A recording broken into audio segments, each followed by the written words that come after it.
ভোটারের উপস্থিতি 37% ছাড়িয়ে গিয়েছে। সারা দেশে দু একটি বিচ্ছিন্ন ঘটনা ব্যতীত উৎসবমুখর পরিবেশে নির্বাচন অনুষ্ঠিত হয়েছে।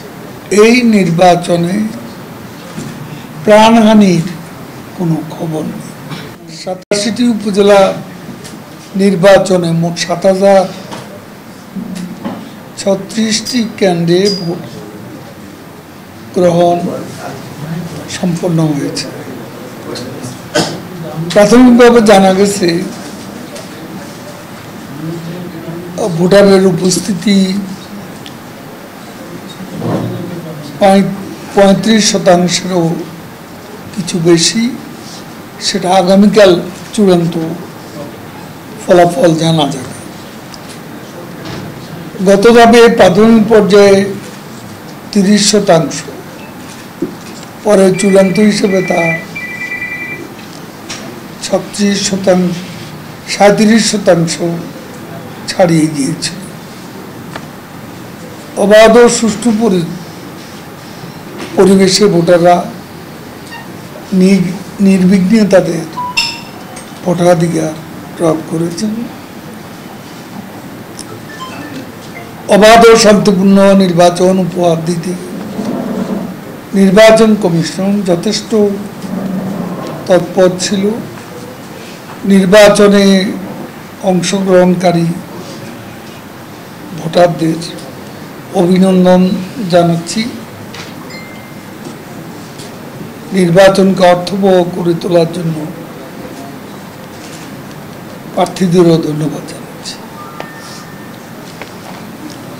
সারা দেশে দু একটি বিচ্ছিন্ন ঘটনা ব্যতীত উৎসবমুখর পরিবেশে নির্বাচন অনুষ্ঠিত হয়েছে। তবে এখন পর্যন্ত এই নির্বাচনে প্রাণহানির কোনো খবর নেই।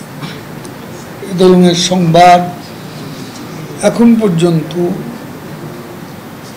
আমরা পাইনি।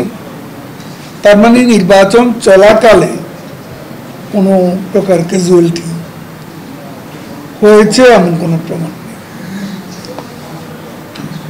আর কক্সবাজারে সম্ভবত একটা ভোট কেন্দ্র স্থগিত করা হয়েছে। ছোটখাটো ঘটনা। হবিগঞ্জে ভোট জালিয়াতির অভিযোগে একজন গ্রেপ্তার। চট্টগ্রামের পটিয়া ব্যালট পেপার ছিনতাইয়ের ঘটনা। একটি কেন্দ্রের ভোট গ্রহণ স্থগিত করা হয়েছে পটিয়া। আর জাল ভোট প্রদানে সহায়তা করা নোয়াখালী সদর উপজেলা একজন এজেন্টকে কারাদণ্ড প্রদান